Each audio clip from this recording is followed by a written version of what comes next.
అబ్బా! మళ్ళీ కొత్త సంవత్సరం వచ్చేసింది. అంటే కొత్త తీర్మానాలు. జిమ్‌కి వెళ్ళాలి, డబ్బు ఆదా చెయ్యాలి, కొత్త స్కిల్ నేర్చుకోవాలి. కానీ కొన్ని వారాలకే ఏమవుతుంది? అన్నీ మర్చిపోతాం. మనందరికీ తెలిసిన కథే కదా ఇది. కానీ ఈసారి అలా ఫెయిలయ్యే తీర్మానాలకి బదులు గ్యారంటీగా విజయాన్నిచ్చే ఒక పవర్ఫుల్ ఆల్టర్నేటివ్ గురించి మాట్లాడుకుందాం. అదే సిస్టమ్స్ని, అంటే వ్యవస్థలను నిర్మించడం. మనందర్నీ వేధించే ప్రశ్న ఇదే కదా. ఎంతో ఉత్సాహంగా మొదలుపెట్టినా ఎందుకు మధ్యలోనే ఆపేస్తాం? చాలాసార్లు మన మోటివేషన్ని తప్పుపడతాం.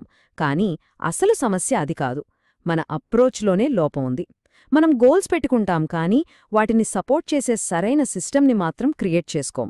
అక్కడే అసలు దెబ్బపడుతుంది. ఈ మాట ఎంత కరెక్టో కదా. మనం బాగా అలసిపోవడానికి కారణం ఎక్కువ పని చేయడం కాదు, అసలు ప్లానింగే లేకపోవడం.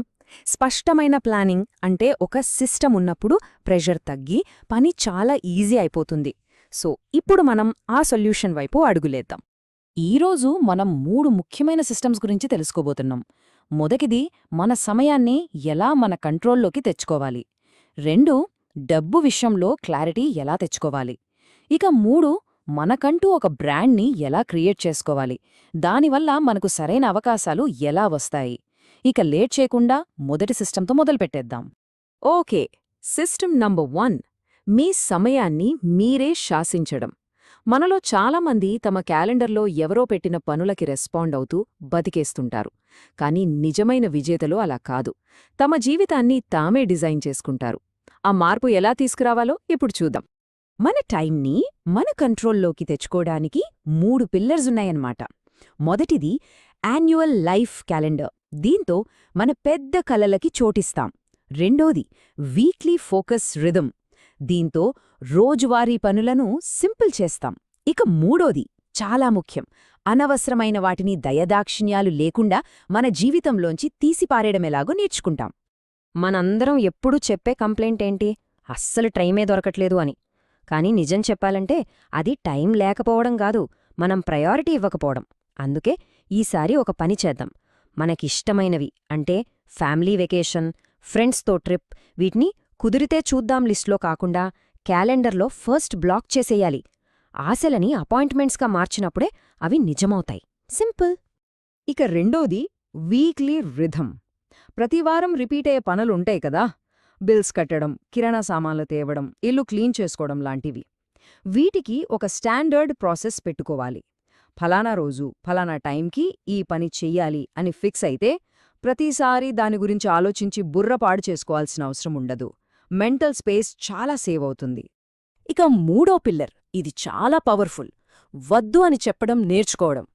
ఆలోచించి చెప్తా, చూద్దాం లాంటి మాటలు మన మైండ్లో ఒక ఓపెన్ ట్యాబ్లా ఉండిపోయి మన ఎనర్జీని తినేస్తాయి. అలా కాకుండా స్పష్టంగా వద్దు లేదా నా వల్ల కాదు అని చెప్పడం మనకి మనం ఇచ్చుకునే రెస్పెక్ట్, అవతలి వాళ్ల టైంకి కూడా మనం విలువ ఇచ్చినట్టే.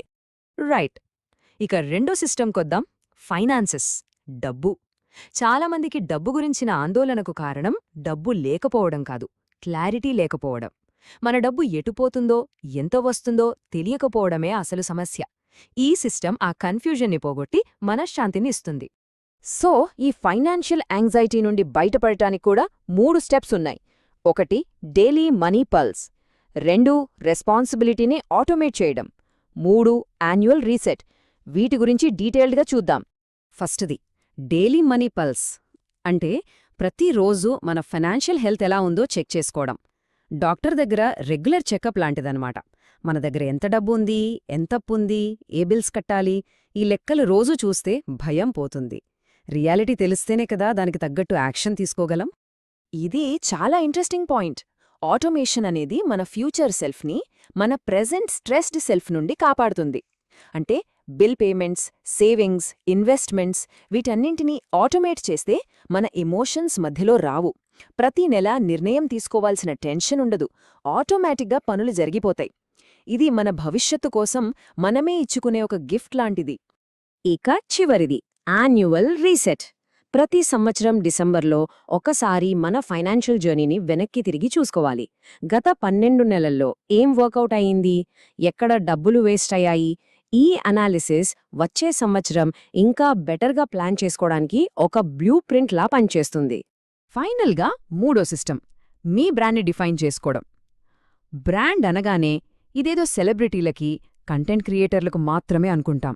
కాని కాదు, మనలో ప్రతి ఒక్కరికి ఒక పర్సనల్ బ్రాండ్ ఉంటుంది. మనం దాన్ని కావాలని బిల్డ్ చేసుకున్నా, చేసుకోకపోయినా అది ఉంటుంది. దాన్ని మన కంట్రోల్లోకి తెచ్చుకుంటే మనకొచ్చే అవకాశాల్ని మనమే డిసైడ్ చేయొచ్చు. అసలు పర్సనల్ బ్రాండ్ అంటే ఏంటి? చాలా సింపుల్. జనాలు మిమ్మల్ని చూసినప్పుడు వాళ్ళకేం గుర్తొస్తుంది, మీ స్కిల్స్ ఏంటి అని వాళ్ళనుకుంటున్నారో, దాని బేసిస్ మీద వాళ్ళు మీకు ఎలాంటి అవకాశాలిస్తున్నారో, ఇదే మీ బ్రాండ్. సరే, మరి ఈ బ్రాండ్ని ఎలా బిల్డ్ చేసుకోవాలి? దీనికి ఒక సిస్టమ్ ఉంది. ముందు ఏదైనా ఒక రంగం ఎంచుకుని అందులో మాస్టర్ అవ్వాలి. తర్వాత కన్సిస్టెంట్గా మీ పనిని ప్రపంచానికి చూపించాలి. దానివల్ల నమ్మకం పెరుగుతుంది. కానీ అన్నిటికంటే ముఖ్యమైనదేంటో తెలుసా? ఫీడ్బ్యాక్. ఇతరులు మన గురించి ఏమనుకుంటున్నారో జాగ్రత్తగా వినాలి. అందులోనే అసలైన అవకాశాలు దాగి ఉంటాయి. ఈ ఫీడ్బ్యాక్ ఎంత పవర్ఫుల్లో చెప్పడానికి ఒక చిన్న కథ ఉంది. ఒకప్పుడు ఒక అతను బూట్ల షాప్లో సేల్స్మెన్గా పనిచేసేవాడంట. తన జీవితం ఇంతే, తన కెరియర్ పాత్ ఇదే అని ఫిక్స్ అయిపోయాడు. కాని అతనితో పనిచేసేవాళ్లు, అతని కొలీగ్స్ అతనిలో నిరంతరం వేరే టాలెంట్ని గమనించారు. ప్రతిసారి అదే చెప్పేవారు. ఏమని చెప్పేవారంటే, నువ్వు చాలా ఫన్నీగా ఉంటావు, నువ్వు కామెడీ చెయ్యాలి, కమెడియన్ అవ్వాలి అని. ఇదే ఇతరుల కళ్లల్లో అతని అసలైన బ్రాండ్. అతను ఆ ఫీడ్బ్యాక్ని లైట్ తీసుకోలేదు, సీరియస్గా తీసుకున్నాడు.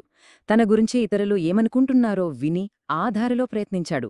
ఆ ఒక్క డెసిషన్ ఒక మామూలు సేల్స్మెన్ని ప్రపంచంలోని అతిపెద్ద స్టార్స్లో ఒకరిగా నిలబెట్టింది. చూసారా ఫీడ్బ్యాక్ పవర్? సో చూశారు కదా, ఈ 3 పవర్ఫుల్ సిస్టమ్స్ కేవలం న్యూ ఇయర్ రెజల్యూషన్స్ కాదు. ఇవి మన జీవితాన్ని మన కంట్రోల్లోకి తీసుకోవడానికి కావలసిన టూల్స్. ఇప్పుడు వీటన్నిటినీ ఒకసారి క్విక్గా రీక్యాప్ చేద్దాం. ఒక్కసారి చూడండి. సమయ వ్యవస్థ మనకి మన జీవితం మీద పూర్తి కంట్రోల్ ఇస్తుంది. డబ్బు వ్యవస్థ క్లారిటీని, పీస్ ఆఫ్ మైండ్ని ఇస్తుంది. ఇక బ్రాండ్ వ్యవస్థ మనకు కావలసిన అవకాశాలన్నీ మన దగ్గరకే తెస్తుంది. కాబట్టి ఈసారి తీర్మానాలు కాదు, సిస్టమ్స్ని బిల్డ్ చేద్దాం. ప్రయాణం ఇవాళే, ఇప్పుడే మొదలవుతుంది.